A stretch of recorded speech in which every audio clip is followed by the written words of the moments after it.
ভাই সাহেব, রোজা রমজানের দিন এক কথার মধ্যে ডুইবা না থাইকে কথা সামনের দিকে আগান। ভাই সাহেব, আমি গরিব মানুষ হতে পারি, আমার এই জীবনে কোনো কিছু অপ্রাপ্তি নাই। কেন জানেন? আল্লাহ তাআলা আমার ঘরে একজন নেককার কন্যা দান করছেন। অপ্রাপ্তি নাই? শুনুন ভাই সাহেব, আমার মেয়ের যদি আপনার ছেলের বউ করে আপনার ঘরে নেন, তাহলে আপনি ঠকবেন না। ঠকবো না? আমার মেয়ে 5 ওয়াক্ত নামাজ পড়ে, ঘরের কাজকর্ম সবকিছু সে জানে, ছোট বড় সবার সাথে ভালো ব্যবহার করে। ভাই সাহেব, প্রথম প্রথম সবাই এই ধরনের কথাই বলে, কিন্তু তার আসল রূপটা ফুইটা ওঠে কিছুদিন যাওয়ার পরে। আমি তো জীবনে কম মেয়ের সংসার ভাঙার সালিশ নিয়ে বসি নাই। যাই হোক, কথা সামনের দিকে আগান। ভাই সাহেব, বাকি কথা তো আপনাদের কাছে। মাশাআল্লাহ, আপনার মেয়ে দেখতে খারাপ না, বাজারে খাড়ে, কিন্তু কথা হইল কি জানেন, ভালো জায়গায় খাড়াইতে হইলে তো কিছু খরচপাতি করা লাগে। ভাই সাহেব, এইসব নিয়ে আপনি চিন্তা করেন না, আমি আমার মেয়ের বিয়েতে আমার সাধ্য মতন আমি খরচ করব। আরে সেইটা তো খরচপাতি করবেন আপনি আপনার ইজ্জত বাঁচাইতে, কিন্তু আমার ইজ্জত বাঁচাইতে আপনি কি করবেন? ভাই সাহেব, আপনার কথাবার্তা তো আমি কিছু বুঝতেছি না। নামাজেরও সময় হয়ে গেল, এত কথা আপনারা যে কখন বইলে আমি বুঝাই সেটাই তো বুঝতেছি না। তাহলে চলেন, নামাজটা পড়ে নেই, পাশে মসজিদ আছে। না, নামাজ শেষ করার আগে কথা শেষ করতে হইব, কারণ দরদামে যদি না মিলে তাইলে তো ফিরা এসে আর কোনো লাভ নাই। দরদাম মানে? বুঝলাম না আপনার কথা। শোনেন, বাজারে কিন্তু প্রত্যেকটা জিনিসেরই মূল্য আছে। সবুজ, ও হইল আমার একমাত্র পুত্র সন্তান, আর আমি হইলাম এলাকার গণ্যমান্য ব্যক্তি। আমারে দেখলে সবাই সালাম কালাম দেয়। এক কথায় এলাকায় কিন্তু আমার একটা গ্রহণযোগ্যতা আছে। মাশাআল্লাহ মাশাআল্লাহ। আলহামদুলিল্লাহ, আমার কোনো কিছুর অভাব নাই। কিন্তু ভাই সাহেব, আমি যদি এইভাবে খালি হাতে আপনার মেয়েরে আমার বাড়িতে নিয়ে যাই, তাহলে এলাকার লোকজন তো জানতে চাইবো পোলারে বিয়ে করাইলেন, শ্বশুর বাড়ি থেকে কি দিছে। আমি তখন তাদের কি বলবো, কেমনে তাদের সামনে মুখ দেখাবো? হ্যাঁ, আমার ছেলের তো একটা বাজার দর আছে, তাই না? বাস, আপনারা কিছু বলতে হবে না। আপনার একটা কথা বলি, আমি গরিব মানুষ, আমার যৌতুক দেওয়ার সামর্থ্য নেই, কিন্তু আল্লাহ তাআলা যদি আমার যৌতুক দেওয়ার সামর্থ্য রাখতো, আমি যৌতুক দিয়া আপনার ছেলের সাথে আমার মেয়ে বিয়ে দিতাম না। কারণ ইসলামে যৌতুক নেয়া এবং দেওয়া দুইটাই হারাম। কিছু মনে না করলে আপনারা এখন আসতে পারেন। ঠিক কি বললেন আপনি? আপনি জানেন আমার ছেলের সাথে মেয়েরে বিয়ে দেওয়ার জন্য কত মেয়ের বাবা লাইন ধরে দাঁড়ায় থাকে? শুধু মাদ্রাসা থেকে আসার সময় আমার ছেলে আপনার মেয়েরে দেখে পছন্দ করছে, শুধুমাত্র সেই কারণে বিয়ের প্রস্তাব নিয়ে আপনার বাড়িতে আমার আশা লাগবে। সেই জন্য আমি আপনার কাছে কৃতজ্ঞ, কিন্তু আপনি আল্লাহ রাস্তায় মাফ করবেন। আমি কোনো যৌতুক লোভী পরিবারের সাথে আমার মেয়ের বিয়ে দিতে চাই না। কি এত বড় অপমান! ইসলাম কি খালি আপনিই বোঝেন? ইসলামের নিয়ম অনুযায়ী আমরা চলি না? সবুজ, চল, আমি আমার ছেলেকে এই বাড়িতে বিয়ে করাবো না। চল, ওঠ। মাথাটা ঠান্ডা করো। এদিকে আসো তো। আরে কি? আসুন, এদিকে আসুন। আসুন। কথা বলে। আব্বা, আমি তোমার কইছি না যে ওই মেয়েরে আমার লাগবো, আমি ওই মেয়েরে বিয়ে করব। এখন তুমি যদি আমার বিয়ে না করো, তাহলে আমি নিজের বিয়ে নিজে করে ফেলাম। এই, তুই কি কইতাছিস? তুই আমার পোলা হয়ে যদি নিজে নিজে বিয়ে করস, আমার মান সম্মান থাকবো? এলাকার লোকজন কি কইব? এলাকার লোকজন কইব যে হাসিম মন্ডল তার পোলারে বিয়া করাইছে, কিন্তু শ্বশুর বাড়ি থেকে একটা সুতাও দেয় নাই। আব্বা, মানুষের মুখ বন্ধ করার ব্যবস্থা আমি করতেছি। দরকার পড়লে আমি কিছু কিনা দিয়ে কমছে শ্বশুর বাড়ি থেকে দিচ্ছি। জি না, আমি মিথ্যার আশ্রয় নিতে পারবো না। আমি এলাকার লোকজনরে মিথ্যা কথা কইতেও পারব না, কারণ হইল আমি এলাকার মাতব্বর, আমার একটা নীতি আছে। আব্বা, তোমার কিছু করতে হবে, ওর বাপেই দিব সবকিছু। কোন বাপ তার মায়ের জন্য কিছু করতে চায় না? হয়তো এখন দিতে পারতেছে না, আমি আস্তে আস্তে পরে সবকিছু আদায় করে নিব। তুমি এখন রাজি হয়েছে বাবা? ঠিক আছে, তুই আমার একমাত্র পোলা দেখা আজকে তোর কথাটা আমি মাইনা নিলাম, কিন্তু কথাটা মাথায় রাখিস, বিয়ের পরে মানুষজনের কাছে যেন আমারে অপমানিত না হইতে হয়। সব জিনিসপত্র যেন ঠিকঠাক সময় মতো আমার বাড়িতে পৌঁছায়, এই কথাটা পরিষ্কার করে তোর শ্বশুরে বইলা দিস। আচ্ছা ঠিক আছে, এখন যে বলো কাজী ডাকতে চল। মারে, তুই কোন চিন্তা করিস না, উপর আল্লাহ কপালে যা রাখছে তাই হইল।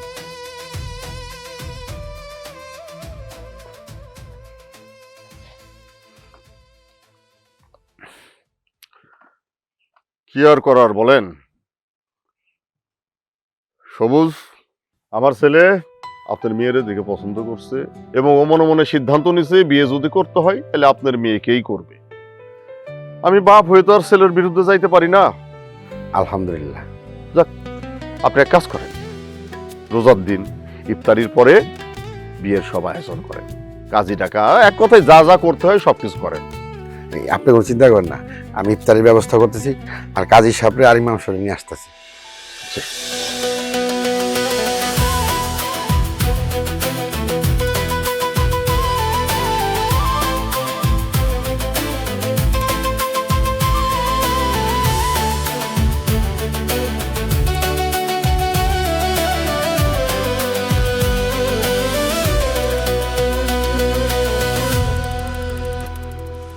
বোরিং টাইমে মনটা আমার বোরিং হতে চাই, প্রাণ চাটনির দারুণ স্বাদে কোথায় যে হারায়, টক ঝাল মিষ্টি স্বাদে মনটা মেতে ওঠে, প্রাণ চাটনি স্বাদের জাদু। আমার যে কি আনন্দ লাগতেছে, মনে হইতেছে আসমানের পরীটা আমার ঘরে নাই মাইস। আলহামদুলিল্লাহ, আল্লাহ দরবারে লাখ লাখ শুকরিয়া, আমার কাছে আপনার পছন্দ হয়েছে। এই খুশির দিনে আমি কি আপনার কাছে একটা আবদার করতে পারি? হ্যাঁ, করো না। আমি চাই আমার স্বামী সৃষ্টিকর্তারে সেজদা করুক। তাছাড়া হাসরের ময়দানে আমি চাই আমি আর আমার স্বামী জান্নাতীদের কাতারে দাঁড়াই। এখন থেকে আপনি 5 ওয়াক্ত নামাজ পড়বেন। কি কইতেছো? আমার বয়স কত যে আমি আর নামাজ পড়ব? নামাজ তো পড়ে মানুষ বুড়া হইলে, এখনো অনেক সময় পড়ে আছে। এটা ভুল করলেন, নামাজের কোনো বয়স হয় না। প্রত্যেক প্রাপ্ত বয়স্কদের উপর নামাজ ফরজ। তাছাড়া আপনি যে বুড়া বয়স পর্যন্ত বাঁচবেন তাকে কোনো গ্যারান্টি আছে? আজকে যেহেতু আমাদের বাসর রাত, আমি চাই আমি আর আপনি এক লগে 2 রাকাত নফল নামাজ পড়ব। আর এখন থেকে আপনি 5 ওয়াক্ত নামাজ পড়তে হবে। আরে ঠিক আছে, পড়বো না। এসব করলে তো হইব না, আপনার এখনই নামাজ পড়তে হবে। জুমার নামাজের দিন পড়লাম মনে আমি। আপনি যদি নামাজ না পড়েন আমি অনেক কষ্ট পাব। তাছাড়া আপনি যে আমারে পাইছেন, আল্লাহর কাছে শুকরিয়া আদায় করবেন না? পরে বললে হয় না। আপনি কি চান আমি কষ্ট পাই? ঠিক আছে।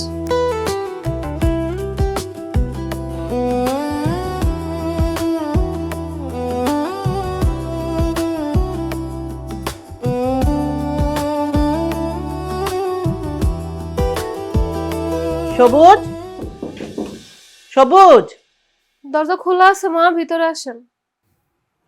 কি হচ্ছে মা? 7 সকালে ডাকতেছো কেন? একটু শান্তিতে ঘুমাইতে দাও। আমার ঠেকা পড়ছে তোর ঘুম ভাঙানোর লেগা না? তোর 2 বন্ধু এসে বসে আছে সকাল থেকে। ওঠ। কি কো? কি কো মা, বন্ধুরা কেন? সুন্দরী মাইয়া বিয়ে করে নিয়ে আসছো, বিয়াতেও দাওয়াত দেয় নাই, বউরের দাহনের লেগে দাওয়াত দেওয়া নাই, বিভিন্ন কথা কইতেছে। আমি শর্মের লেগে আয়া পড়ছি। যা ওঠ, মা তুমি যাও, আমি আইতেছি। দেরি না করে তাড়াতাড়ি আয়। আমার বন্ধুরা এসে। আমারে দেখতে আইছে? আরে হ্যাঁ, আমারে দেখার লাগে তোমার বন্ধুরা আইব কেন? একে তো আমি ওদেরকে না জানে দিয়ে বিয়ে এক ভুল করছি, তার উপরে যদি তোমার আমি না দেখাই তাহলে তো আমার আজ ফেরত। আচ্ছা তাহলে একটা কাম করো, তুমি যে ওগুলোকে একটু সময় দাও। একটু ভালো করে সাইজ বুঝতে পারি। সাইজে বুঝা দেখাইতে মনে আমাদের কত সুন্দর বন্ধুগুলো এক একটা দেখবো আর হিংসায় ধরলে পুলে সাকার হইবে। কে কি কইলো, কে কোথায় হিংসা করলো? এক বন্ধু তো আরেক বন্ধুর হিংসা করার কথা না, এক বন্ধুর ভালোতে তো আরেক বন্ধু খুশি হওয়ার কথা। আমার যেই বন্ধু ওগুলো জীবনও খুশি হয় না, ওগুলো হিংসা ভিতরে তার বউটা তার থেকে বেশি সুন্দর একটা প্রতিযোগিতা লেগে আছে। আর তুমি এগুলো পোলাপানের ব্যাপারে বুঝো না। কই, আমার বান্ধবীরা তো এমন না। তোমার বান্ধবীরা কেমন দেয় পরে শুনবো। বন্ধুরা বলেছে আমার 7টা দরকার। এটা দিল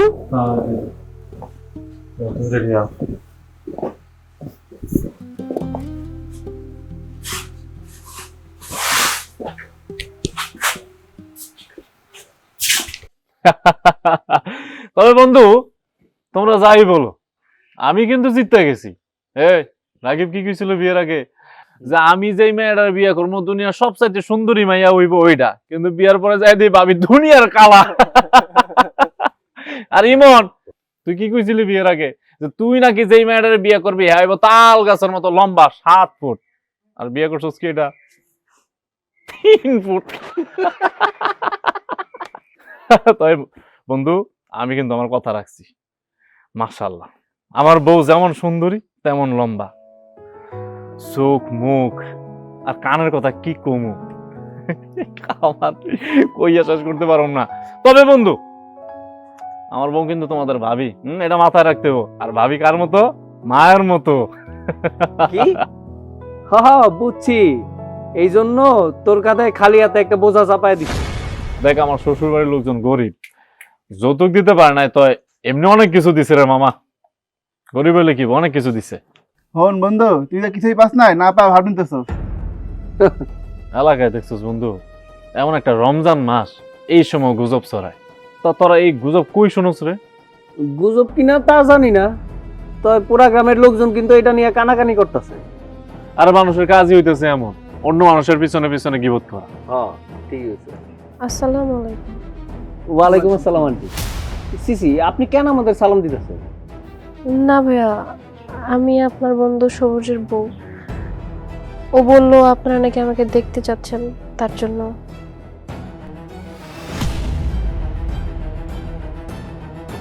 মাশাআল্লাহ মাশাআল্লাহ, ভাবি আপনি কিন্তু অনেক সুন্দরী। আলহামদুলিল্লাহ, আল্লাহ আপনাদের নজরের হেফাজত দান করুক, আমিন। এক কাজ করো সাইরাত, তুমি আমার বন্ধুদের জন্য চা নাস্তা নিয়ে আসো যাও। তুমি কি বলতেছো? এটা তো রমজানের মাস, ওনারা রোজা রাখে নাই। কি যে কন্যা ভাবি, আমগু কি আবার রোজা রাখার বয়স আছে নাকি এখন? হ্যাঁ, রোজা তো রাখবো পুরা মানছে। তাছাড়া রোজা রাখা যে কি কষ্ট, যে থাকে সেই জানে। আপনারা কি কইতেছেন? প্রাপ্তবয়স্ক প্রত্যেক নারী পুরুষের উপরে তো রোজা ফরজ, আর রোজা না রাখলে অনেক গুনাহ হয়। আপনারা তো সুস্থ সবল মানুষ, রোজা রাখবেন। জি ভাবি, আমরা চেষ্টা করব। আপনারা থাকেন, আমাদের সাথে আজকে ইফতার করে যান, আর ইফতারের পর আপনাদের যা যা আপ্যায়ন করা দরকার আমি করব। আমি আসি। আসসালামু আলাইকুম। ওয়ালাইকুম আসসালাম। বন্ধু, তোর বউ আসলেই খুব সুন্দর। কি রূপ, কি গুণ! খালি মুখের উপরে জুতাটা দিয়ে বাড়ি দেওয়া বাদ দিয়ে গেছে। তোকে কথা কওয়া শেষ হয়েছে? তোর বন্ধু, আমরা কিন্তু বুঝা গেছি তোর বউ যে কোনো জাতের না। আর তোর বউ যদি একটু জাতের হইতো, অ্যাটলিস্ট আমগো সামনে তো ওয়েস্টার্ন ড্রেস পরে আসতে পারতো। আমরা তো তোর বন্ধু, বাইরের তোর কেউ না।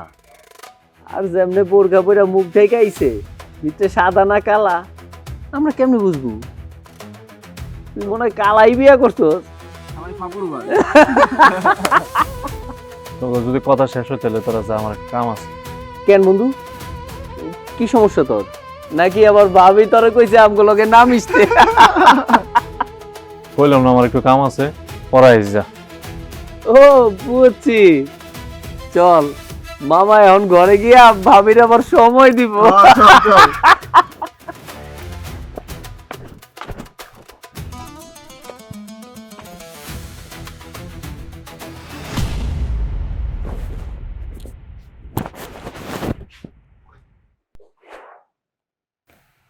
তুমি কিছু বলবা? কি আর বলবো, তোমার তো আমি ন্যূনতম শিক্ষিত ভাবছিলাম। তুমি কোন শিক্ষার কথা কইতাছো? বই পুস্তকের শিক্ষার কথা? ওইটা যদি বলো আলহামদুলিল্লাহ, আমি খুব ভালো রেজাল্ট নিয়ে পাশ করছি। আর বাস্তবিক শিক্ষার কথা যদি বলো, ওইটা আমার একটু কম আছে, সেটা আমি তোমার থেকে শিক্ষা নিব না। তুমি এমন করতেছো কেন? কাহিনীটা মনে কও। আমি কি এমন কিছু করছি যেটাতে তোমার মনে হয়েছে আমি অশিক্ষিত? অবশ্যই করছো। আমি গ্রামের একটা মাতবরের পোলা, আমার কত মান সম্মান গ্রামে। আমার সামনে দাঁড়িয়ে আমার বন্ধুরা আমার চোখের দিকে তাকায় কথা কয় না, সেই জায়গায় আমার অপরাধটা কি আমি কি জানতে পারি? অপরাধটা কি তুমি বুঝতেছো না? আমি তোমার কি কইছিলাম যে একটু সাজগোজ করে আমার বন্ধুদের সামনে যাই। আমি আমার বন্ধুদের বউয়ের সামনে যাই, তারাও আমার সামনে আই, আর তুমি কি করলা? ও এই কথা? এই কথা মানে তুমি জানো বন্ধুদের সামনে আমার কি পরিমাণ অপমান করছো? আমার বন্ধুদের সামনে আমার কি পরিমাণ ছোট বানাইছো? এই কথা কি স্বীকার করে পাওয়া লাগে? হ্যাঁ লাগে। লাগে না? আমি তোমার কি কইছিলাম যে একটু সুন্দর করে সাজগোজ করে আমার বন্ধুদের সামনে যাইও। আমার বন্ধুরা তো জানে আমার বউ অনেক সুন্দরী, আর তুমি কি করছো? একটা বোরকা পরে চলে গেছো। সিরা পর্দা করলে বন্ধুদের সামনে মানুষ ছোট হয়ে যায়। কার কি যায় না না যায় আমি জানি, কিন্তু আমার গেছে। আমি তোমার একটা কথা কইতেছি। তুমি আমার স্বামী, তোমার কথা মাইনা চলা আমার জন্য ফরজ। কিন্তু আমি মনে করি আমার রূপ, আমার শিক্ষা যা আছে সব তোমার আমানত। তাছাড়া আমি অন্তরের পবিত্রতা রক্ষা করার লেগে পর্দা করি। ইসলামে কওয়া আছে পর্দা করার কথা। তাছাড়া পর্দা না করলে তো আমিও জাহান্নামে যাব, লগে তুমিও যাবে। তুমি যদি চাও আমি আর পর্দা করবো না, সিদ্ধান্ত এখন তোমার। আমি কি পর্দা করবো নাকি করবো না? ঠিক আছে, করো। আলহামদুলিল্লাহ।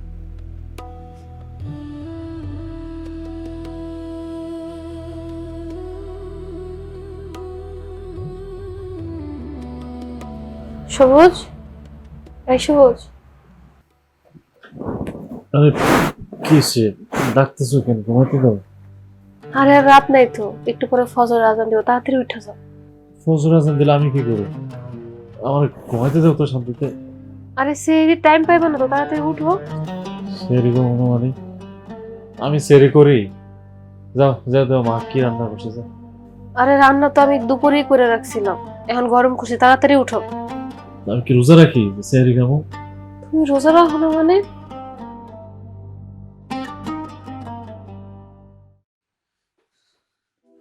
আমার খিদা সহ্য হয় না, মাথা গরম হয়ে যায়। পরকালে জ্বলন্ত আগুনে পুরা সাইড থেকে দুনিয়াতে সামান্য ক্ষুধার জ্বালা সহ্য করতে পারবো না। তোমার এত কথার উত্তর আমি দিতে পারবো না। তুমি আমার শান্তিতে ঘুমাইতে দিবা, না কিন্তু আমার যা খুশি আমি তাই করা শুরু করবো। তুমি কি কইতেছো? তুমি যদি রোজা না রাখো, আমি রোজা রেখে তোমার লেগে কিন্তু রান্না করতে পারবো। তোমার রান্না করা লাগবে না, আমি হোটেল থেকে খাইলাম। রোজার মাসে হোটেলে রান্না হয় না। তো মারে কমো রান্না করে দিতে। তুমি হয়তো বা ভুলে যাইতেছো মা অসুস্থ। তাহলে আমি কি করলে তুমি খুশি হইবা? কষ্ট করে একটু সেটা করে দাও। এখন যদি তুমি না খাও, দিনের বেলা তো না খেয়ে রোজা রাখতে পারবো না, তোমার অনেক কষ্ট হবে। আর অর্ধেক রোজা রেখে যদি তুমি রোজা ভাঙে ফেলো, তোমার কিন্তু গুনাহ দ্বিগুণ হবে। তোমার লাগে যদি আমি রান্না করি, আমিও গুনার ভাগিদার। আমি চাই না আমার স্বামী রোজা ভাঙে জাহান্নামে আগুন। তুমি দয়া করে চলো সেহরি করতে। ঠিক আছে, সেরি না করলে তো আমার ছাড়বা না, যাও বাদ দাও। আগে হাত মুখটা ধুয়ে নাও, আমি খাওয়ান করতেছি। একবার উজু করে আসি। উজু পরে করো, সেহরির টাইম বেশিক্ষণ নেই। সেহরি করে নামাজ পড়ে আমরা একটু ঘুমাবো।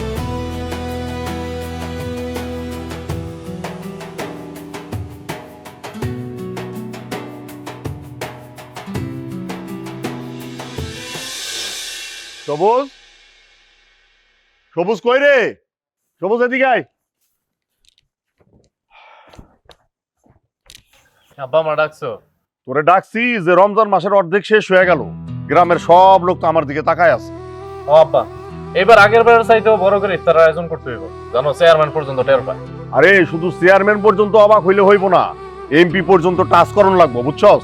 আরেকটা কথা, আমগো ইউনিয়নে কিন্তু 2-3টা মসজিদ নতুন বাড়ছে, সব মসজিদে সুন্দর করে দিয়া তারপরে গ্রামের প্রত্যেকটা বাড়িতে পাঠায় দিস। তাহলে তো আব্বা এবার লাখখানিক টাকার মতো লাগবে। আরে লাখ খানিক লাগুক আর 2 লাখ লাগুক, এটা নিয়ে তোর ভাববার কিছু নাই, যা চিন্তা করার আমি করব। তুই শুধু ভাব কেমনে পুরা গ্রাম এবং মসজিদ সব জায়গায় সুন্দরভাবে ইফতারি পার্টি করানো যায়। অনুষ্ঠান নিয়ে তুমি কোনো চিন্তা করো না, আমার যে বন্ধুগুলো আছে অনুষ্ঠান লেগে ওইগুলাই যথেষ্ট। বুঝতে পারছি। আরে আব্বা আসসালামু আলাইকুম। ওয়ালাইকুম আসসালাম। এই সাইরা, সাইরা দেখো কে আসছে। আসসালামু আলাইকুম বিআই সাহেব, কেমন আছেন? শরীরটা ভালো? বিআই সাহেব কই? আরে এত প্রশ্ন একসাথে করলে উত্তর দিব কোনটার? হ্যাঁ, আর আপনি তো মাইয়ারে বিয়া দিয়া দায় সাইরা ফেলাইছেন, তাই না? জামাই বাড়ির লোকজনরা যে কদর করতে হয় এটা কি ভুলে গেছেন, নাকি এই রীতিনীতি আপনাকে এলাকায় নাই? কোনটা? না বিআই সাহেব, বলবো কেন? আমি গরিব মানুষ, আমার সমর্থনে যেই আমি ভাবলাম কি রমজান মাস আইছে, রোজার দিনে মেয়েটাও দেখে আসি আর বিয়ের কিছু ইফতারও দিয়ে আসি, তাই কিছু ইফতারি আনছিলাম। আসসালামু আলাইকুম আব্বা। ওয়ালাইকুম আসসালাম। কেমন আছো তুমি? তুমি এমন শুকাই গেছো কেন? আলহামদুলিল্লাহ ভালো আছি। মারে, এই তোর শ্বশুর শাশুড়ির কিছু ইফতারি নিয়ে আসছি, তাতে রেডি কর, কারণ ইফতারের সময় হয়ে যাচ্ছে তো। বৌমা, পলিটা একটু উপরে উঠাও, দেখি তোমার আব্বা কি ইফতারি নিয়ে আসে। সি সি সি সি সি। শোনেন, শুধুমাত্র আমার ছেলের লাইগা আপনার আমি বিয়াই বানাইছি, তা নাহলে আপনার মতো এরকম ছোট লোকের সাথে আমি জিন্দিগিতেও আত্মীয়তা করতাম না। আব্বা এই তুই চুপ কর, আমি তোর কথায় রাজি হয়েছিলাম, কিন্তু তোর শ্বশুর আমার মান সম্মান রাখছে? এই বিয়ে সাহেব, এই আমার কি কোনো ভুল হয়েছে? ভুল আপনার হয় নাই, ভুল হয়েছে আমার। আমি তো ভুল করে আমার ছেলের জন্য আপনার সাথে আত্মীয়তা করছিলাম, এটা হচ্ছে আমার সবচাইতে বড় ভুল। আপনার জন্য এখন সমাজের লোকজনের কাছে আমি মুখ দেখাইতে পারি। আরে বিয়েটা তো কম দিন হয় নাই, মেলা দিন হয়ে গেল। কই কি করছেন আপনি? কিছুই করেন নাই। আজকে আবার কি করছেন? কয়টা ইফতারি হাতে করে আমার জন্য ইফতারি নিয়ে আসছেন, তাই না? এই আপনার এইসব করতে লজ্জা করে না? আরে বিয়ের মধ্যে কিছু দিতে পারেন নাই, ভাবছিলাম যে পরে দিবেন। পরে তো দেওয়া দূরের কথা, এখন যেই কামটা করছেন এটা দেখে মনে হইতেছে একটা ফকিন্নি এর চাইতে ভালো করে। বিয়ে সাহেব, আমি তো আগেই বলছি আপনাকে, যৌতুক দিয়া আমার মেয়েকে বিয়ে দেব না। না না, আমি তো যৌতুক চাই নাই আপনার কাছে। আমি চাইছিলাম যে এমন কিছু করেন যাতে আপনার মেয়েটা এই বাড়িতে সুখে শান্তিতে থাকতে পারে। ভুল হয়েছে বিয়ে সাহেব আমার। আমি অল্প টাকা উপার্জন করি তো, তাই অল্প টাকার ইফতারি আনছি। আমি এটা বুঝতে পারি যে এতে আপনার মান সম্মান নষ্ট হইত। আরে ইফতারির জন্য নাই বাড়ির মান সম্মান গেল, কিন্তু সমাজের কাছে যে মান সম্মানটা গেছে এইটা কেমনে কি করে ঠিক করুম? হ্যাঁ এই সবুজ, চুপ করে দাঁড়ায় আসুস কেন? কিছু কষ্ট না কেন তোর শ্বশুরে? আমি আর কি কম আব্বা। বিয়ে সাহেব, আমি তো কোনোদিন অসৎ পথে পয়সা কামাই নাই বা দুর্নীতি করেও পয়সা কামাই নাই, তাই কোত্থেকে আপনাকে আমি জিনিসপত্র কিনে দেব? তবে আমার এই মায়ের শোকের লেগে যদি কোনোদিন সমর্থ হয় আমি দেব। মারে আমি আসি, তুই ভালো থাকিস। আসসালামু আলাইকুম। আব্বা,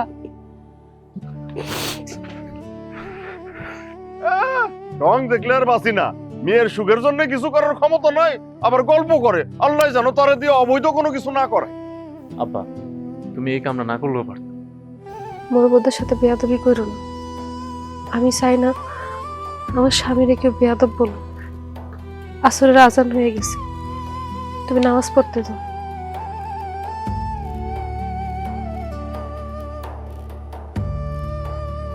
যত সব ভণ্ডামি, জায়গা পাই নাই আচ্ছা আমার বাড়িতে। বোরিং টাইমে মনটা আমার বোরিং হতে চাই, প্রাণ চাটনির দারুণ স্বাদে কোথায় যে হারায় টক ঝাল মিষ্টি স্বাদে মনটা মেতে ওঠে। প্রাণ চাটনি, স্বাদের জাদু।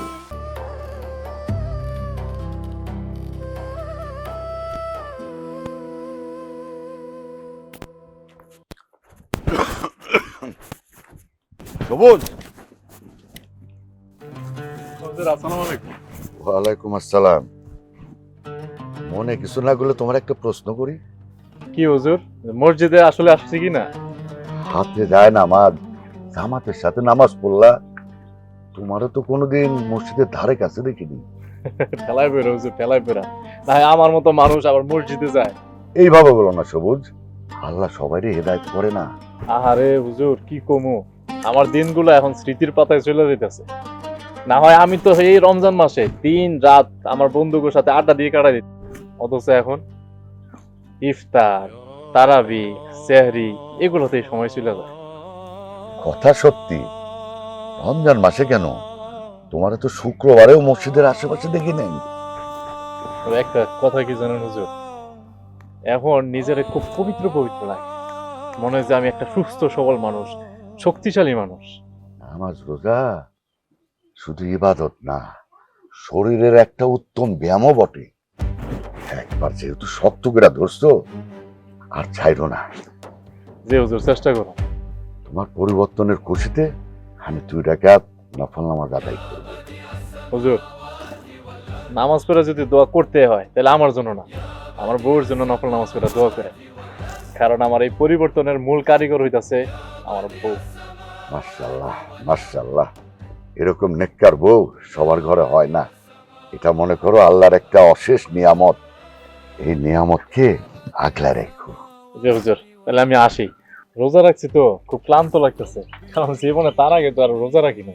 আস্তে আস্তে অভ্যেস হয়ে যাবে। আল্লাহর উপর বিশ্বাস বাড়াও, দেখবে আল্লাহ তাআলা তোমার রোজাকে অনেক সহজ করে দেবে। হুজুর রোজা রাখা যাইতো সমস্যা ছিল না, যদি একটু পানি খাওয়া যাইতো। এটাই তো মুমিনের প্রতি আল্লাহ তাআলার ঈমানি পরীক্ষা।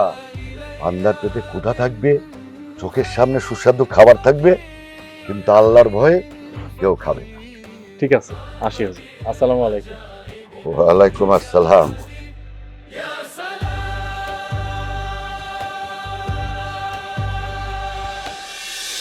যাও। 4000।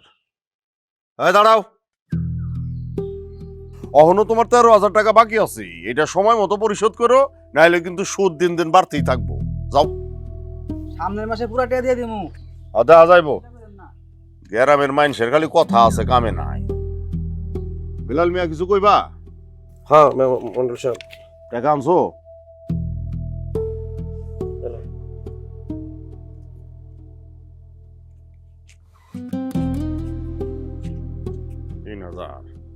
বেলাল মিয়া, টাকা কিন্তু আমার কাছে থাকলে ডিম পাড়ে। এই যে তুমি টাকা দিতে 3 দিন লেট করছো, এই 3 দিন টাকাটা আমার কাছে থাকলে ডিম দিত, বুঝো নাই? আর দেরি হবে না মন্ডল সাহেব, মেয়েটার বিয়ে দিয়েছিলাম তো, তাই দিতে দেরি হয়ে গেছে। এর পরের দিকে কিন্তু সময় মতো টাকা পরিশোধ করো, নাহলে কিন্তু সুদের হার বাড়িয়ে যাইব। আচ্ছা মন্ডল সাহেব, এরকম ভুল আর হবে না। ঠিক আছে। ও আইসে কি লেগা তোমার লগে? হ্যাঁ, ও আসলে ধান লাগাইবো তো, তাই আনছি। ধান লাগাইবো, ভালো কথা। আমি তো ধানের ব্যবসা করি না, জোরে আমি ধান দিব। হ্যাঁ মন্ডল সাহেব, আশ্বিনে ধান লাগাবো তো, আপনি যদি কিছু টাকা দিতেন আমার খুব উপকার হতো। বেলাল মিয়া, টাকা দিতে আমার কোনো সমস্যা নাই, তুমি তো সবই জানো। আমার শর্ত হইল 2টা। প্রথম শর্ত হইল আসল টাকা পরিশোধ করো বা না করো কোনো সমস্যা নাই, কিন্তু আমার সুদের যে টাকাটা আইব এইটা কিন্তু সময় মতো পরিশোধ করতে হইব। আর দ্বিতীয় শর্ত হইল চুক্তি মোতাবেক, সেটা 2 বছর হোক আর 3 বছর হোক, এই সময় শেষ হওয়ার সাথে সাথে টাকাটা পরিশোধ করতে হবে। যদি করতে না পারে তাহলে পরের বছর থেকে কিন্তু সুদ দ্বিগুণ হইব, বুঝছো? মন্ডল সাহেব, আমি সব জানি। জানি না থাকলে ভালো, সাথে দলিল আনছো? মন্ডল সাহেব, আপনি যদি দলিল আনতে কোন, তাহলে আমি দলিল নিয়ে আসবো। ঠিক আছে, দলিল আইনও একটা ব্যবস্থা কইরা দিব মনে। সারা গ্রামের মানুষের উপকার করি, তোমার করতে তো সমস্যা নাই। আমার জন্য দোয়া কইরো, সারা জীবন যেন এইভাবে গ্রামের মানুষের উপকার করতে পারি। ঠিক আছে? তাহলে আমরা এখন আসি মন্ডল সাহেব। হুম। আসসালামু আলাইকুম। আসসালামু আলাইকুম।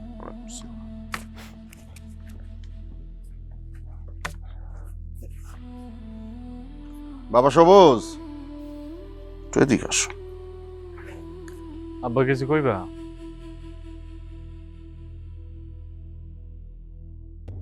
বিয়ার আগে তো অনেক কথাই কইছিলা, এই দিব সেই দিব, হাতি দিব ঘোড়া দিব, কোনো খবর নাই। ঢ্যাং ঢ্যাং করতে করতে খালি হাতে বর্ডারে নিয়ে বাড়িতে আইসা উঠলাম। এখন যে গ্রামের মানুষে উঠতে বইতে আমারে জিগায় ওনার শ্বশুর বাড়ি থেকে কি দিছে, আমি তো লজ্জায় মইরা যাই, কিছুই কইতে পারি না। তুমিও তো এর একটা বিহিত করো না, দরবেশ সেই যা চুপচাপ ঘরের মধ্যে বসে আছো। এখন তুমি কি করতে কইতাছো? কি করতে আবার কব? ওই যে কথা একটাই, তালাক দিয়া দাও। হ্যাঁ, তালাক দিয়া দাও, আমি তোমার আবার বিয়া করামু। আরে কত মাইয়ার বাপ স্বর্ণ অলংকার আর কত কিছু নিয়া লাইন ধরে বইসা আছে তার মাইয়ার লগে তোমারে বিয়া দাও নাই। আমি বিশ্বাস কইরা তোমারে বিয়াটা করাইছি, কিন্তু তুমি তোমার কথাটা কিন্তু ঠিকভাবে রাখতে পারো না বাজার। তোমার শ্বশুর একটা আস্থা ছোট লোক। আচ্ছা যাক, ওইসব কথা বাদ। অহন আমি যেটা কমু এটা মন দিয়ে শুইন। আব্বা আমার একটু সময় দাও, আমি স্যারারে কইতাছি ওর বাপরে বুঝাই কইতে। সময় তো কম দিলাম না, কাজ তো কিছুই হইল না। তুমি আর একটু সময় দাও, আমি একটা ব্যবস্থা করে ফেলাম। ঠিক আছে, ব্যবস্থা করতে পারলে ভালো। আমি যেন বিশেষ করে ওই ভরা মজলিসে বৈশা বলতে পারি আমার পোলার শ্বশুরে আমার পোলারে এই দিছে ওই দিছে, গর্ব কইরা যেন কথাটা কইতে পারি, এটা মাথায় রাখো। ঠিক আছে, যাও। ও করম আলী হারামজাদা সুদের ব্যবসা করে, তার বিচার আর একজনা কইরা দিত। জি আসসালামু আলাইকুম চেয়ারম্যান সাহেব। জি জি আলহামদুলিল্লাহ আমি ভালো আছি, আপনি ভালো আছেন? হ্যাঁ বলছিলাম ওই যে করমালি। হ্যাঁ, আমগো খেরামের করমালি, ওই হারামজাদা ওই যে সুদের ব্যবসা করে।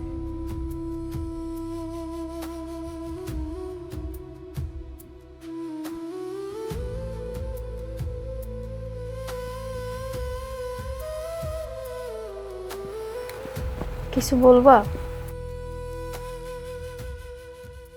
আব্বাই কি কইছে শুনছো কিছু? শুনছি। কি করবা?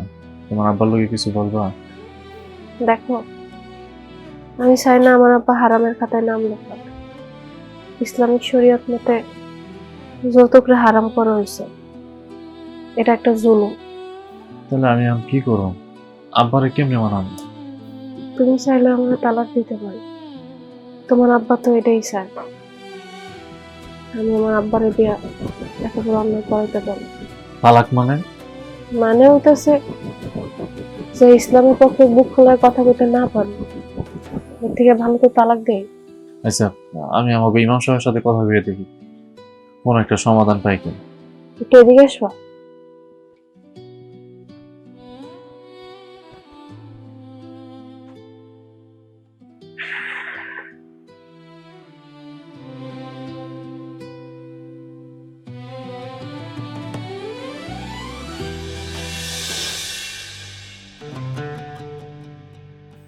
মাথায় রাখো।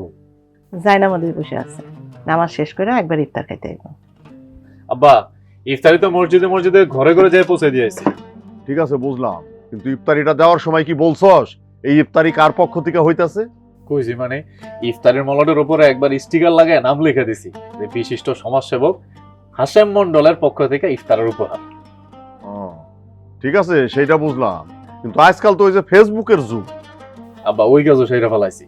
ইফতার বিতরণের সময় একটা সেলফি তুলছিলাম, ওই সেলফি আবার ফেসবুকে পোস্ট করে দিছি। কি সেটা তোর ফেসবুকে দিছস? আব্বা, আমার ফেসবুকে দিমু কি লেখা? তোমার নামে নতুন করে একটা ফেসবুকে পেজ খুলছি, ওই পেজের মধ্যে দিছি। যাক, খুব ভালো করছস, খুব ভালো করছস সেইটা। তো আব্বা, একজনে তোমার ইফতার গ্রহণ করে নাই। ইফতার গ্রহণ করে নাই? কেডা? অগ মসজিদের ইমাম সাহেব। ইমাম সাহেব কেন গ্রহণ করে নাই? কয় যে তুমি নাকি সুদের টাকায় ইফতারি পার্টি দিছো। হারামজাদা ইমাম খুব বাইরে গেছে, বুঝছস? আমার ইফতারি গ্রহণ করে না, সুদের টাকার ইফতারি না। ওর বিরুদ্ধে এবার একটা ব্যবস্থা নিতেই হইব।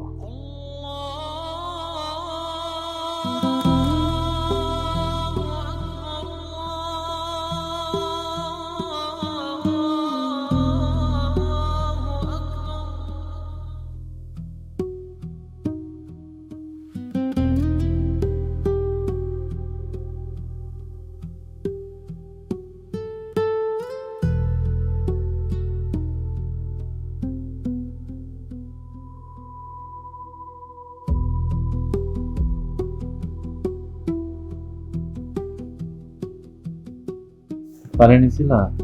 হুম। মা কইলো তুমি নামাজ পড়ে ইফতার করতে দিবা, কই গেল না যে? তুমি আমারে মাফ করো, তোমার বাড়িতে খাওয়ান খেতে আমার অনেক ডর লাগে। কি উল্টা পাল্টা কথা কইতেছো? ধরো এই ঠান্ডাটা খাও। উল্টা পাল্টা কিছু কইতাছি না। হারাম টাকার খাওয়ান যদি আমার শরীরে পড়ে, আর এই খাবার যদি আমার রক্ত মাংসে মিশে যায়, হাসরের ময়দানে আমি কেমনে তোমার হাত ধরব? মানে কি? আমি তো কিছুই বুঝতেছি না, কি কও এগুলা? দেখো, তোমার বাড়ির সবকিছুতে সুদ জড়ায় আছে, আর সুদ খাওয়া ইসলামিক শরীয়ত মতে হারাম। এজন্য তুমি ইফতার করবে না? সারাদিন আল্লাহর সন্তুষ্টির জন্য রোজা রাখা যদি হারাম টাকার খাওয়ান খাই, এই রোজা রেখে কোনো লাভ আছে? তাহলে আমি কি করতে পারি? তুমি যদি সৎ পথে উপার্জন করে আমার এক বেলা খাও, এটাতে আমি অনেক খুশি। আমার বাপের তো টাকা পয়সার অভাব নেই, তারপরও যে কি লাগে সুদের ব্যবসাটা করে। ঠিক আছে, তোমার ইফতার খেতে হবে, একটা কাজ করো, ভাত খাও। ভাত তো আমাদের বাপ দাদার যেই সম্পত্তি আছে ওই জায়গায় চাষাবাদ হয়, ওইটা তো তার সমস্যা নাই। তুমি ইফতারের দিয়ে ভাত খাও। আচ্ছা, তুমি বসো, আমি তোমার মেয়ে খাওয়ান নিয়ে দিচ্ছি। তোমার যাইতে হবে না, আমি যাইতেছি। তুমি ঠান্ডা টাকা আমার সময় এটা ভাইবো না যেটা হারাম টাকা। এটা আমার বন্ধুর নতুন চাকরি হয়েছিল, যেন ওই ইফতারিতে এটা আমার গিফট করছে।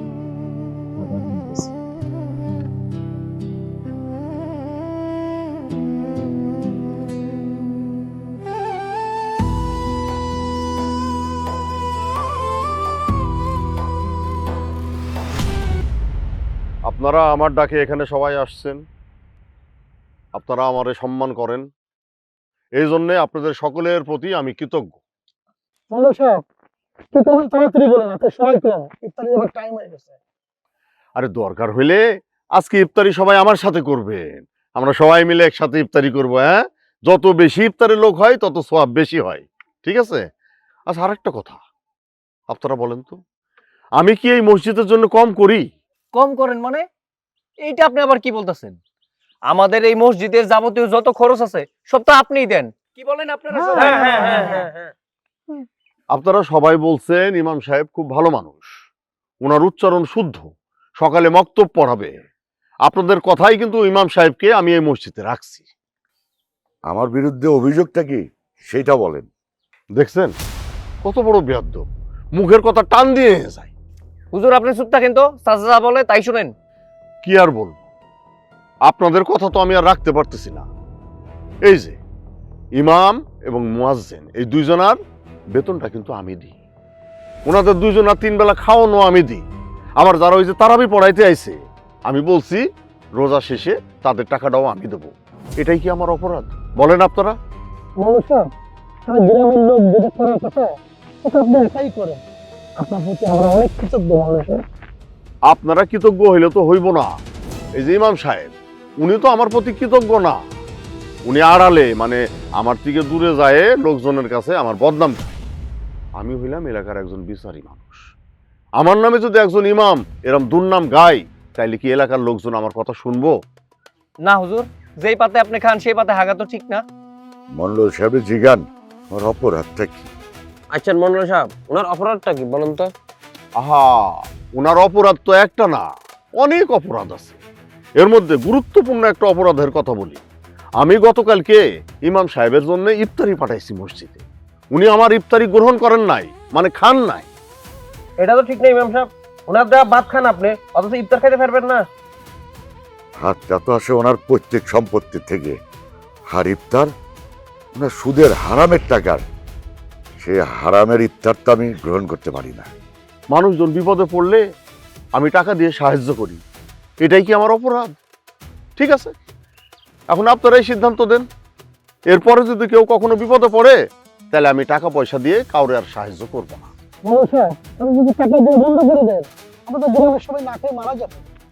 আমার নামে গালমন্দ করে সেইটা নাই মাইনা নিলাম, কিন্তু গত শুক্রবারে কি ঘটনা ঘটছে জানেন? আমি মসজিদে নামাজ পড়তে আসবো, এটা কিন্তু ইমাম সাহেব খুব ভালো করেই জানে, কিন্তু আমার জন্য সামনের কাতারে জায়গা রাখে নাই, পিছনে রাখছে। এখন আপনারাই বলেন, এই কাজটা কি ইমাম সাহেব ঠিক করছে? হুজুর আপনাকে আমরা ভালো করেন নাই। ইমাম সাহেব আপনার পক্ষে অনেকক্ষণ কথা বললাম, আর পাইতেছি না। আপনার মানুষটা আসলেই ভালো না। মসজিদ তো কারো বাপ দাদার না, এটা আল্লাহর ঘর, এটা সবার জন্য। ছোট বড় উঁচু নিচু ভেদাভেদ মসজিদও হয় না। সে আগে আসবে, সেই সামনের কাতারে বসবে। এই আজকে থেকে এই মসজিদে আপনার আর ইমামতি করার দরকার নাই। এক কথায় আপনার চাকরি নট। আপনার চাকরি নট করতে হবে না, আমি নিজেই আপনার মতো খারাপ লোকের অধীনে চাকরি করব না। ওদের টাকায় যার সংসার চলে, আমি তার দেওয়া খাবার গ্রহণ করব না। আপনি কষ্ট করে আজকে থেকে আমার জন্য আর খাবার পাঠাবেন। আরে কি বলতেছে, আপনার চাকরিই তো নাই, আপনার জন্য আবার খাবার পাঠাইতে যাবো কোন দুঃখী? যাক, আলহামদুলিল্লাহ, রিজিক উপর আল্লাহ নির্ধারণ করে দেন। আমি আজকে আমার বেডিং পত্র নিয়ে চলে যাব। আসসালামু আলাইকুম। চাচা, এই লোক তো বড্ড বেয়াদব। এতদিন আমাগো মসজিদে ইমামতি করলো কিভাবে? ছোট মানুষ যাইতেছে, উনি যাইতে দে, আর কিছু বলার দরকার নাই। তুই এক কাজ কর, বাড়িতে যা, ইফতারি সব রেডি করা আছে, ইফতারিগুলো মসজিদে নিয়ে আই। আমি আজকে সবাইকে নিয়ে একসাথে বইসা ইফতারি করব। ঠিক আছে, আপনারা সবাই বসেন, আমি ইফতারি নিয়ে আসতেছি। বোরিং টাইমে মনটা আমার বোরিং হতে চাই, প্রাণ চাটনির দারুণ স্বাদে কোথায় যে হারাই, টক ঝাল মিষ্টি স্বাদে মনটা মেতে ওঠে। প্রাণ চাটনি, স্বাদের জাদু। কি গো সাইরা কো? হ্যাঁ, কোথায় বৌমা, কোথায়? আর তুমি এখানে কাম করতেছো, তোমার এই কাম করতে কইছে কেডা? তোমার না শরীর খারাপ? আর তুমি এইভাবে আগুনের কাছে বসে রান্না করতেছো। না না না, এই কামটা তুমি একদম ঠিক করো নাই। তুমি ঘরে যাও, ঘরে গিয়ে রেস্ট করো। সারাদিন শুয়ে থাকলে শরীরটা ব্যথা করে, উঠা একটু কাম কাজ করলে শরীরটা হালকা লাগে। বৌমা, বৌমা, দেখো তোমার শ্বশুর তোমার লেগে কি নিয়ে আইছে। তুমি এইভাবে শরীর খারাপ, তুমি রান্না করে বসে রান্না বান্না করতে আসছো আগুনের কাছে, মানে বুঝলাম না। আসসালামু আলাইকুম বাবা। ওয়ালাইকুম আসসালাম। কি আনছেন?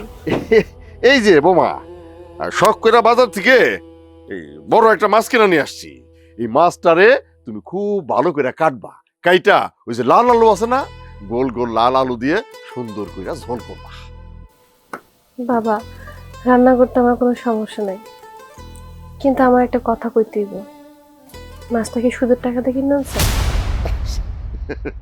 দেখছো বৌমা কি যে কয় না, আরে টাকা তো টাকা, সুদের টাকাই কি আর বিনা সুদের টাকাই কি, হ্যাঁ সবই এক। বাবা, আপনি আমার স্পষ্ট ভাষায় উত্তরটা দেন, এটা কি সুদের টাকায় কিনা? না না, মানে বলছিলাম। বুঝছি বাবা, আমার আপনি মাফ করবেন, এই মাছ আমি হাত দিতে পারবো না। কি কইলা বৌমা? হ্যাঁ, সামান্য একটা গরিব মানুষের মাইয়া হয়ে এইভাবে আমার মুখের উপরে কথা বলার সাহস তুমি কেমনে পাইলা? সাহস পাইছি, কারণ আমার আব্বা আমারে হারাম খাওয়া শেখায় না। কি তুমি আবারও আমার মুখের উপরে কথা কইতেছো? আবারও আমার মুখের উপরে কথা? বাবা বাবা, আপনি শান্ত হন, রাগ করেন না। আমি তো আপনার ছেলের বউ, আপনার মেয়ের মতো। বিশ্বাস করেন, আমি আপনার খারাপ চাই না। মা, আপনি একটু বাবারে বুঝান। আহা, বৌমা কি কইতেছে একটু শুনেন না। ঠিক আছে, কও কি কইতে চাও, কও। বাবা, আমি বেশি কিছু বলতে চাই না। ইসলামে সুদরে হারাম করা হয়েছে, আপনি সুদ খাওয়া ছাইড়া দেন। আরে কি বাদ দিব না দিব সেইটা আমার ব্যাপার, নাকি এই বয়সে আইসা তোমার মতো একটা বাচ্চা মাইয়ার কাছ থেকে আমারে শিখতে হইব? বাবা, সঠিকটা না জানলে তো আপনার শিখতেই হইব, তাই না? আর আমি তো ভুল কিছু বলতেছি না। আপনি বিশ্বাস না হলে নিজে একটু চিন্তা করে দেখেন, নাইলে আপনি মসজিদে ইমাম সাহেবের লগে একটু কথা করে দেখেন, আমি সঠিক কইছি না ভুল কইছি। আমার হাতে এত সময় নাই, আর আমি হুজুরের চাইতে কম জানি না যে আমার হুজুরের কাছে শুনতে যাইতে হইব। বুঝছি, এই নাও মাছটা তুমি সুন্দর করে রান্না করো, নাকি তোমারও আবার সমস্যা আছে? আমার কোনো সমস্যা নাই, দেন আমি রাইন্দা দিতেছি। বাহ, সুন্দর করে রান্না করো, আমি ওই গোসল দিয়ে আসতেছি, বুঝছো? ঠিক আছে।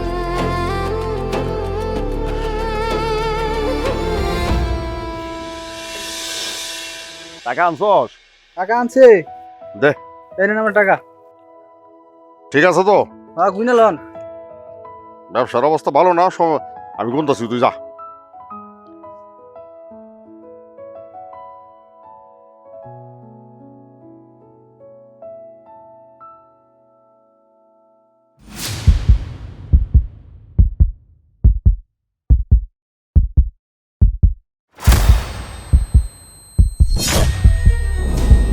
আব্বা, আব্বা কি হইছে আব্বা?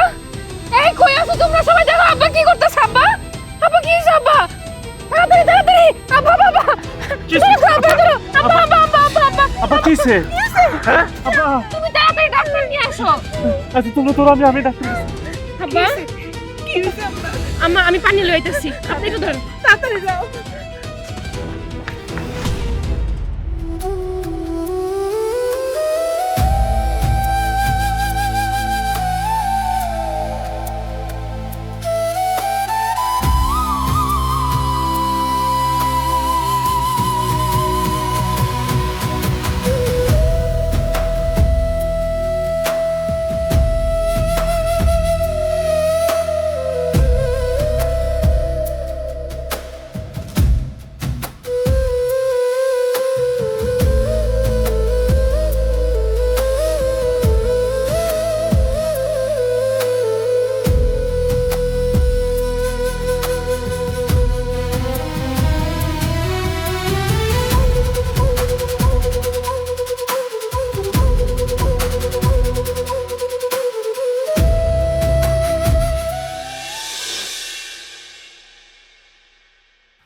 আস্তে।